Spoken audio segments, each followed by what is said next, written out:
Hello everyone, welcome to active Pathshala.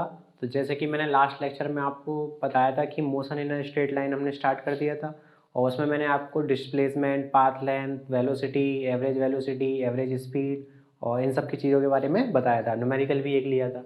तो उसी के कंटिन्यूटी में हम उसके नेक्स्ट जो टॉपिक्स हैं motion in a straight line के, वो सारे आज हम पढ़ेंगे, ठीक है। तो जिसमें मैंने पार्ट 2 में जो रखा है मैं आपको थोड़ा सा बता देता हूँ, डिस्क्रिप्शन दे देता हूँ कि क्या क्या पढ़ाना है इसमें। तो इस वाले जो ये वाला लेक्चर होने वाला है इसमें मैं आपको पढ़ाऊंगा कि एवरेज एक्सेलरेशन क्या होता है, इंस्टेंटेनियस एक्सेलरेशन क्या होता है, इंस्टेंटेनियस वेलोसिटी क्या होती है, इंस्टेंटेनियस स्पीड क्या होती है और काइनेमेटिक इक्वेशंस क्या होती हैं, जिन्हें हम मोशन ऑफ इक्वेशन के नाम से भी जानते हैं। तो उनको हम डेराइव करके पढ़ेंगे, ठीक है। और इस लेक्चर में हम इतना ही पढ़ेंगे। आगे के लेक्चर में मैं रिलेटिव वेलोसिटी वगैरह और तुम्हारा फ्री फॉल बॉडी वगैरह या फिर और न्यूमेरिकल्स लूंगा और ये चैप्टर को एंड कर दूंगा, ठीक है। तो let's start. Hello everyone, again let's start. Okay, तो instantaneous velocity and speed velocity में सबसे पहले जो वर्ड है वो है इंस्टेंटेनियस। तो हमने इतनी सारे टर्म्स पढ़ लिए, हमने एवरेज पढ़ लिया, एवरेज स्पीड पढ़ लिया, एवरेज वेलोसिटी पढ़ लिया। तो ये इंस्टेंटेनियस वेलोसिटी का क्या टर्म आया? तो जैसे हमने वेलोसिटी, एवरेज वेलोसिटी में क्या पढ़ा था कि how fast the displacement is changing, यही पढ़ा ना कि हाउ फास्ट और how slow the displacement is changing. तो हमने उसको नाम दे दिया एवरेज वेलोसिटी। लेकिन यहाँ पे हम जब वेलोसिटी निकाल रहे थे तो हम डिस्प्लेसमेंट देख रहे थे एक पर्टिकुलर टाइम पीरियड के अंदर।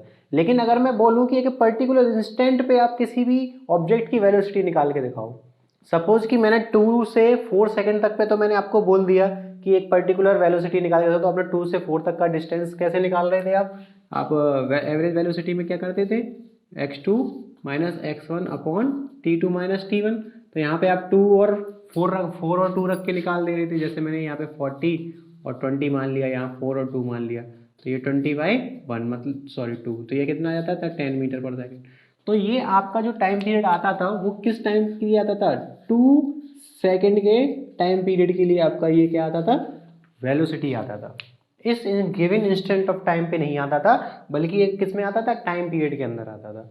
लेकिन अगर हमें किसी पर्टिकुलर टाइम पर हमें किसी भी ऑब्जेक्ट की वेलोसिटी बतानी हो तो उसके लिए हमें एक टर्म जहां ही चाहिए पड़ता है, जिसको हम लोग क्या बोलते हैं? Instantaneous velocity.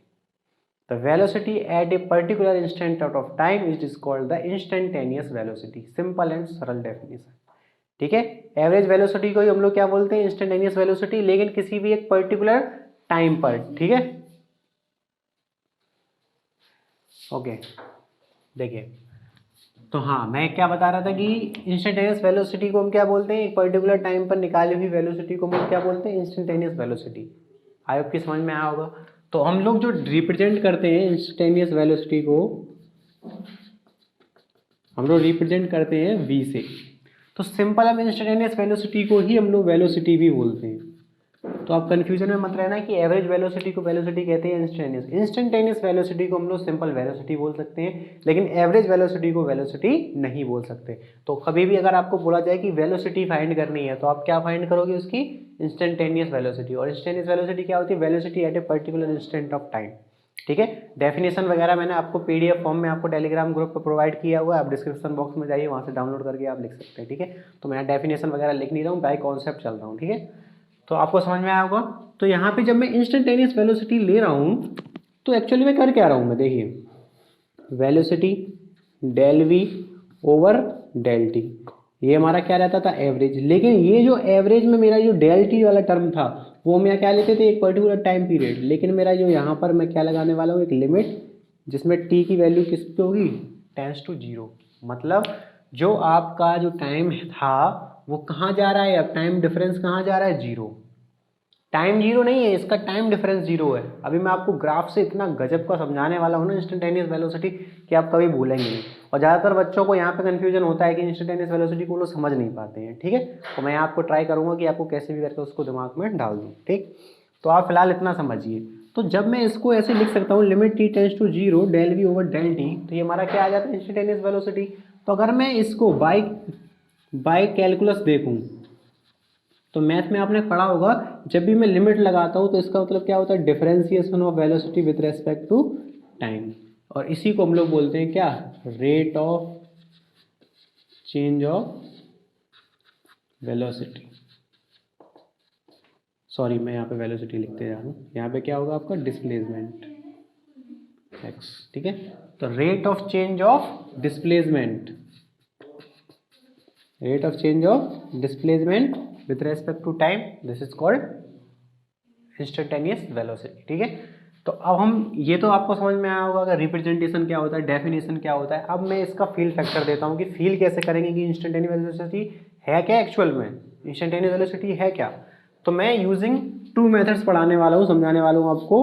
Number first method है आपका ग्राफ का, और सेकंड मेथड है आपका न्यूमेरिकल मेथड, ठीक है। तो सबसे पहले हम ग्राफ से समझेंगे इंस्टेंटेनियस वेलोसिटी को, फिर मैं किससे पढ़ूंगा, न्यूमेरिकल से, ठीक है। तो ठीक है, मैं स्टार्ट करता हूँ। सबसे पहले ग्राफ मेथड से समझना है, इसका फील फैक्टर बड़ा ही अच्छा कॉन्सेप्ट है इंस्टेंटेनियस वेलोसिटी का, ठीक है। सपोज कि मैंने मान लिया कि कोई एक पाथ है मेरे पास में x ऑफ t, वो पाथ है मेरा 0.08 t की पावर क्यूब। मैंने मान लिया, सपोज कर लिया कि मेरे पास एक पाथ है जिसकी वैल्यू क्या है, 0.08 t की पावर क्यूब। अब पाथ है तो वो टाइम पे डिपेंड करेगा, टाइम के साथ क्या कर रहा है, वो चेंज कर रहा है, ठीक है। समझना है इसको ध्यान से। तो अब मैं क्या करने वाला हूँ, इसमें बहुत सारी वैल्यू रखूंगा और एक ग्राफ ड्रॉ करूंगा मैं। तो जैसे कि आपको दिख रहा होगा स्क्रीन पे, मैंने एक ग्राफ बनाया है, ठीक है।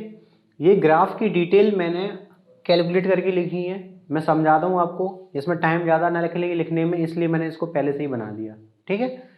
अब देखिए ध्यान से, मैंने एक पाथ लिया x equal to t equal to 0.0 t q. मैंने इसमें कई सारी वैल्यूज रखी टी की, अलग अलग वैल्यू पे मैंने टी की वैल्यू पे डिस्टेंस उसका निकाला, डिस्प्लेसमेंट निकाला। मैंने at t equal to 2 second में निकाला, मेरा डिस्प्लेसमेंट ये है। एट 3 सेकंड पे निकाला, मेरा डिस्प्लेसमेंट ये है। ऐसे करके मैंने कई सारी वैल्यूज पे निकाला, और इन्हीं वैल्यूज को उठा के मैंने ग्राफ में पुट कर दिया। इधर मैंने डिस्प्लेसमेंट ले लिया, इधर मैंने टाइम ले लिया टी। तो यहाँ पे आप देख पा रहे होगे, यहाँ पे मैंने एक्स इक्वल टू 3 पे निकाली कुछ वैल्यू, 5 पे निकाली है, 3.5 पे निकाली है, 4.5 पे निकाली है, और 4 पे निकाली है। लेकिन जो मेरा डिजायर्ड क्वेश्चन है वो ये है कि मुझे इंस्टेंटेनियस वेलोसिटी फाइंड करनी है at t equal to 4 second. क्या फाइंड करना है मुझे, find instantaneous velocity at t equal to 4 second. 4 second पे आपको इंस्टेंटेनियस वेलोसिटी फाइंड करनी है। अब देखिए क्या है कॉन्सेप्ट मेन। तो मैंने जो फॉर्मूला लिखा था आपका इंस्टेंटेनियस वेलोसिटी का, वो क्या लिखा था, limit del t tends to 0 del x over del t, यही तो लिखा था, है ना। लेकिन जिसमें डेल टी की वैल्यू आपकी क्या हो रही है, वो टेंस टू 0। मतलब टेंस टू का क्या होता है कि जो मेरा डेल्टा टी है वो किसकी तरफ जा रहा है, 0 की तरफ। और बेसिकली डेल्टा टी है क्या, ये है T2 माइनस T1। तो कैसे भी करके हमें हमेशा ट्राई करना होता है कि इस T2 और माइनस T1 का जो डिफरेंस है हमारा, वो हमेशा हमारा क्या होना चाहिए, 0 की तरफ जाना चाहिए। समझ में आई बात। तो इस डिफरेंस को अगर तुम्हें 0 की तरफ जाना है और एक पर्टिकुलर टाइम पे तुम्हारा क्या निकालना है, तुमको वेलोसिटी निकालना है। जैसे कि यहाँ पे किस क्या निकालना है, 4 सेकेंड। तो यहाँ पे 4 सेकेंड पे मुझे आने के लिए मुझे क्या करना पड़ेगा, इसकी जो ब्रीथ है उसको क्या करना पड़ेगा, कम, क्योंकि यही तो डिफरेंस है। अगर सपोज मैंने यहाँ पे ये T1 लिया और यहाँ पे ये T2 लिया, फर्स्ट कंडीशन में मैंने बोला कि फर्स्ट जो कंडीशन है आपका, वो T1 की वैल्यू आपकी 3 सेकेंड है और T2 की वैल्यू आपकी 5 सेकेंड है। तो जो डेल्टा टी होगा आपका वो कितना रहेगा, 2 सेकेंड। लेकिन हमें डेल्टा टी कहाँ ले जाना है, 0 सेकेंड पे। तो ये जो आपको देगा वो आपको क्या देगा, एवरेज वेलोसिटी, ना कि इंस्टेंटेनियस वेलोसिटी। क्योंकि यहाँ पे डिफरेंस मेरा जितना मिनिमम हो सकता है, जितना अप्रोक्सीमेटली 0 हो सकता है, उतना हमें लेके जाना है। 0 नहीं करना है, क्योंकि 0 कर देंगे तो ये फिर इनफाइनाइट पहुंच जाएगी वेलोसिटी। 0 नहीं करना है, लेकिन एज कंपेयर टू 0 हमें लेकर जाना है उसे। तो यहाँ पर डेल्टा की वैल्यू कितनी है हमारी, 2 सेकेंड। तो यहाँ पे जो हमारा वेलोसिटी आएगा वो हमारा वेलोसिटी कैसा होगा, एवरेज, ना कि इंस्टेंटेनियस। समझते हैं ना ध्यान से। अब मैं इसकी ब्रीथ को और कम कर रहा हूँ, ठीक है। अब मैंने क्या किया, अब मैंने जो टाइम पीरियड लिया है वो 3.5 और 4.5 का लिया। तो मैंने टाइम ले लिया यहाँ पे 3.5 सेकेंड, यहाँ पे ले लिया मैंने 4.5 सेकेंड, ठीक है। तो जो मेरा डेल्टा टी आएगा वो कितना आएगा, 1 सेकेंड का आ गया। अब ये 1 सेकेंड भी मेरा 0 के अप्रोक्सीमेटली नहीं है, तो यहाँ पे जो मेरा आएगा वो भी मेरा क्या निकलने वाला है, एवरेज वेलोसिटी। मैंने और ब्रीथ को कम किया, अब मैं यहाँ से और कम पे आ गया। तो अब मैंने जो ब्रीथ ली है वो मैंने ब्रीथ ली है आपकी 3.995 और नीचे 3.995 और कम में ले लिया, और इसको थोड़ा सा और मैंने कम ले लिया, क्या, 4.005। तो अब मैं जब डेल्टा टी निकालूंगा तो मेरा कितना आएगा, 0.01 सेकेंड, ठीक है, सॉरी 0.1 सेकेंड। अब ये देखिए अब ध्यान से, तो इन जो तीन के मैंने निकाले हैं डेल टी, जो मैंने डिफरेंस निकाले हैं टाइम के, वो मेरे क्या है, यहाँ 2 है, यहाँ 1 है, यहाँ 0.01 है। तो अब इन तीनों में से अगर मैं आपसे पूछूं which one is nearly to 0, तो आप तुरंत बोलेंगे दिस वन।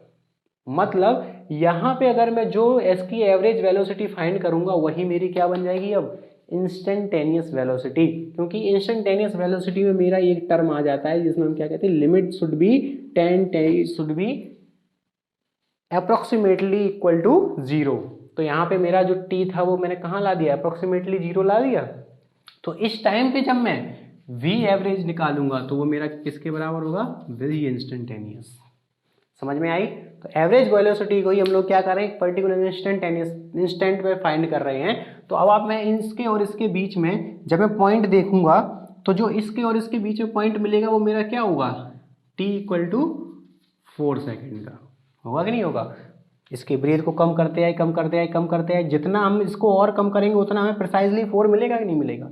अगर मैं चाहूँ तो इसको और थोड़ा सा और नेगेटिव में ले जा सकता हूँ। सपोज कि मैं यहाँ पे t1 की वैल्यू 3.9995 ले जाऊँ और यहाँ पर मैं t2 की वैल्यू 4.0005 ले जाऊँ, तो मुझे यहाँ पे जो टाइम मिलेगा वो क्या मिलेगा, 0.001 सेकेंड मिलेगा। मतलब और प्रिसाइज चला गया मैं, तो ये भी मेरा क्या हो जाएगा, एक इंस्टेंटेनियस वेलोसिटी हो जाएगी। तो जब मैं इसको फाइंड करूँगा t1 और t2 की वैल्यू ये रख के, तो जो मेरा इंस्टेंटेनियस आएगा वो क्या आएगा, इसकी वैल्यू जो डेल टी है मुझे कहाँ रखनी पड़ेगी, यहाँ पर। और जब मैं इसे सॉल्व करूँगा तो जो मेरा आता है मैं इसको डायरेक्ट लिख देता हूँ, ये मेरा आएगा 3.84 मीटर पर सेकेंड। तो ये था full of concept bye graphical method.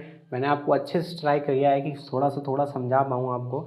तो बेसिकली हम क्या करते हैं, एक पर्टिकुलर इंस्टेंट टाइम पर हम क्या करते हैं, उसका टेंजेंट ड्रॉ कर रहे हैं। टेंजेंट मतलब यहाँ से यहाँ जब मैं 3 से 5 देख रहा था तो मेरा ये पूरा आ रहा था, विच अब ये क्या है, टेंजेंट तो है नहीं है इस कर्व के ऊपर। टेंजेंट क्या है, टेंजेंट ये है t1 और t2, बिकॉज ये तो ऊपर के कर्व हो गए ना। ये देखिए, ये ध्यान से देखिए आप, ये इसको बना रहा है, ये इसको बना रहा है, लेकिन ये इसको छू के निकल रहा है। तो आप एक टेंजेंट ड्रॉ करेंगे और उस टेंजेंट पे देखेंगे कि मेरी वेलोसिटी क्या है। तो वो आपको वेलोसिटी जो उस टाइम पे पोजीशन रहेगा वही आपकी पोजीशन पर टाइम क्या कहलाएगा, आपका इंस्टेंटेनियस वेलोसिटी कहलाएगा। समझ में आई बात। तो आपको इसको ध्यान से लिख लीजिए अच्छे से, ठीक है। और मैं रफ करता हूँ आगे आपको एवरेज स्पीड का कॉन्सेप्ट, सॉरी इसी इंस्टेंटेनियस वेलोसिटी का ही कॉन्सेप्ट बताता हूँ यूजिंग अ न्यूमेरिकल मेथड। लिख लीजिए। अब देखिए मैं आपको बताता हूँ कि न्यूमेरिकल मेथड से कैसे करता हूँ। Numerical method is easier method to calculate the instantaneous velocity. तो जब मैंने पीछे एग्जाम्पल लिया था, जो मैंने पाथ लिया था x ऑफ t, वो मैंने क्या लिया था 0.08 t की पावर क्यूब, ठीक है। तो मैंने आपको बताया था कि जो इंस्टेंटेनियस वेलोसिटी v होती है वो limit del t tends to 0 del v del x over del t, यही तो होता है, ठीक है। और जब मैं इसको मैथमेटिकल फॉर्म को यूज करता हूँ तो ये मेरा कैसा बन जाता है, change in the displacement with respect to time, यही तो हो जाता है।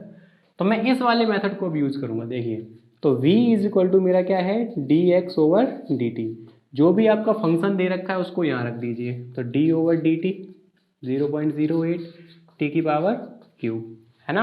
अब इसको क्या करना है, मुझे डिफरेंशिएट करना है। तो 0.08 तो कांस्टेंट है, तो ये तो बाहर आ जाएगा आपका मल्टीप्लाई, और डिफरेंशिएट में टी क्यूब को करूँगा तो कैसे करूँगा, 3 क्या आ जाता है आगे, और एक्स की पावर क्या हो जाती है n-1, तो 3 - 1 मतलब 2। तो ये आपका आ गया 8 3 24x²। अब आप सिंपल इसको देख लीजिए कि कितने इंस्टेंट पे टाइम पे निकालना है आपको। सपोज ये आपको निकालना था कितने पे, at t is equal to 4 second पे निकालना था। तो v at t is equal to 4 second कितना हो जाएगा, 0.24 इंटू टी की वैल्यू कितनी है 4, तो यहाँ 4²। तो ये आ गया 0.24 इंटू 4 4 जा 16। अब 16 से मल्टीप्लाई कर दोगे तो ये आ जाएगा 3.84 मीटर पर सेकेंड। तो इतना ही आपका पहले भी आ रहा था। तो ग्राफिकल मेथड से क्या रहता है, हमारा इतना इजी नहीं रहता है, लेकिन जो हमारा ये वाला मेथड है न्यूमेरिकल मेथड, वो हमारा आसान बना देता है, क्योंकि उसमें हमें सिंपल डिफरेंशिएट करना है। आपके पास में एक कोई भी फंक्शन एक्सप्रेशन होगा, कोई फंक्शन होगा जो कि डिपेंड कर रहा होगा आपका टाइम पे। जैसे कि यहाँ था डिस्प्लेसमेंट किस पे डिपेंड कर रहा था, टाइम पे। इसको टाइम के रिस्पेक्ट में क्या कर दिया, डिफरेंशिएट करने पे ये वैल्यू आ गई। अब आपको एक नई चीज़ बताता हूँ, वो बढ़िया चीज़ देखिए। मैंने आपको बताया था कि जब भी आपको पोजीशन और टाइम में कांस्टेंट ग्राफ मिलता है तो कांस्टेंट ग्राफ मिलने की वजह से वेलोसिटी की वैल्यू क्या हो जाती है, 0। देखिए इससे मैं कैसे करता हूँ, सपोज कि मैंने मान लिया आपको कि जो कांस्टेंट ग्राफ मिल रहा था, मतलब जो एक्स की वैल्यू होगी मेरी फिक्स होगी 4 मीटर। मैं मान लिया मैंने कुछ भी एग्जांपल, तो ये स्टेशनरी ऑब्जेक्ट हो गया, स्टेशनरी हो गया, ये रुका हुआ, ये ऑब्जेक्ट मूव ही नहीं कर रहा है विद रेस्पेक्ट टू टाइम। तो ये वेलोसिटी जब मैं निकालूंगा इसका तो क्या था, dx/dt। तो यहाँ पे कितनी वैल्यू रखूंगा मैं, 4। और किसी भी कांस्टेंट को जब मैं डिफरेंशिएट करता हूँ तो आंसर क्या आता है, 0 मीटर पर सेकेंड। देखिए ध्यान से, तो जब भी आपके पास में कांस्टेंट डिस्प्लेसमेंट होता है तो वेलोसिटी वैल्यू क्या होती है, 0। क्योंकि जब पोजीशन ही चेंज नहीं हो रही है तो वेलोसिटी तो वैल्यू ऑब्वियस सी बात है 0 होगी। देखिए यहाँ से प्रूफ भी हो गया। तो ये था थोड़ा एक्स्ट्रा स्टफ, है ना, मज़ा आया।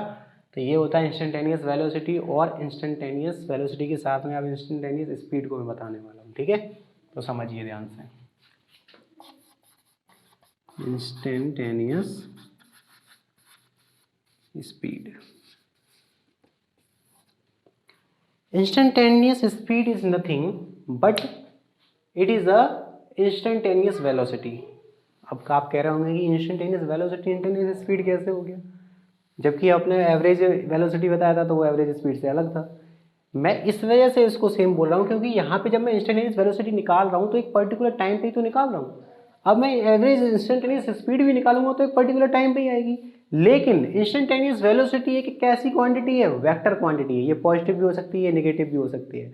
लेकिन इंस्टेंटेनियस स्पीड हमें पता है कि हमेशा कैसी होती है, एक स्केलर क्वांटिटी होती है।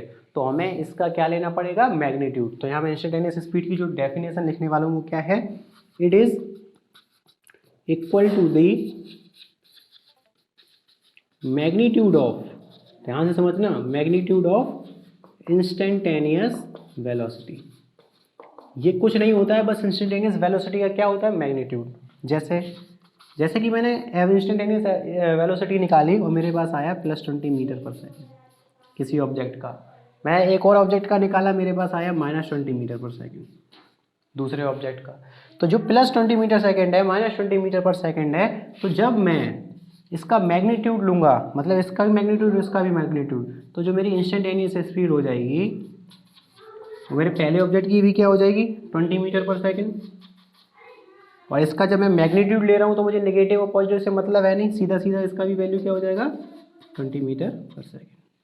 आई बात समझ में। तो इंस्टेंटेनियस स्पीड का कॉन्सेप्ट इंस्टेंटेनियस वेलोसिटी से ही आता है। बस क्या है कि इसका हम मैग्नीट्यूड अगर निकाल लेते हैं तो हमारा क्या हो जाता है, इंस्टेंटेनियस स्पीड। तो आई होप कि इंस्टेंटेनियस स्पीड और इंस्टेंटेनियस वेलोसिटी का कॉन्सेप्ट समझ में आया होगा। इंस्टेंटेनियस वेलोसिटी में बच्चा लोग बहुत कन्फ्यूज हो जाता है कि इंस्टेंटेनियस वेलोसिटी क्या है, मैं कैसे कैलकुलेट करूंगा, ये वो फलाना का। तो मैंने सारे कन्फ्यूजन आपके दूर कर दिए होंगे आई थिंक। मैंने सबसे पहले आपको बताया कि इंस्टेंटेनियस वेलोसिटी को हम लोग वेलोसिटी भी कहते हैं। तो अगर कहीं पे आपको टर्म लिख के आ जाता है कि वेलोसिटी फाइंड करनी है तो आप सिंपल इंस्टेंटेनियस वेलोसिटी फाइंड करो उसका। इंस्टेंटेनियस वेलोसिटी फाइंड करने के मैंने 2 मेथड बताए आपको, एक ग्राफिकल मेथड बताया और एक न्यूमेरिकल। तो न्यूमेरिकल मेथड तो मैंने बताया कि ये सबसे क्या होता है, आसान। सिंपल फंक्शन होगा, उसको आपको डिफरेंशिएट करना है, टाइम की वैल्यू को पुट कर देना है, तो at a particular instant time पे आपका इंस्टेंटेनियस वेलोसिटी फाइंड कर लेंगे। लेकिन न्यूमेरिकल मेथड कंफ्यूजिंग है, अभी देखा ही होगा आपने। तो कंफ्यूजन कैसे है वो मैंने आपका दूर किया ना। ड्रॉ करो उसको, ग्राफ को ड्रॉ करने के बाद में जो ब्रेथ है, टाइम पीरियड की ब्रेथ है T2 - T1, उसको हमें रिड्यूस करते जाना है as possible as we can. तो जितना हम रिड्यूस कर देंगे और एक पर्टिकुलर इंस्टेंट टाइम के आसपास ले आएंगे, आप उसकी लिमिट में ले आएंगे, तो हम लोग वहाँ का वैल्यू फाइंड कर सकते हैं। तो वो टफ मेथड रहता है, लेकिन मेरा काम था उसको समझाना, तो मैंने आपको समझाया। तो कहीं पे भी ग्राफ आ जाए तो उस तरीके से फाइंड करेंगे, कहीं पे भी इक्वेशन है आपकी तो इस तरीके से फाइंड करेंगे, ठीक है। आई होप कि दोनों चीज़ों के वैल्यू इसका कॉन्सेप्ट समझ में आया होगा। अब मैं नेक्स्ट आपका लेने वाला हूँ एक्सेलरेशन, और एक्सेलरेशन को बहुत ही गजब मैनर में पढ़ते हैं, ठीक है। तो आप इसको लिख लीजिए, मैं इसको रफ करके आगे बढ़ता हूँ।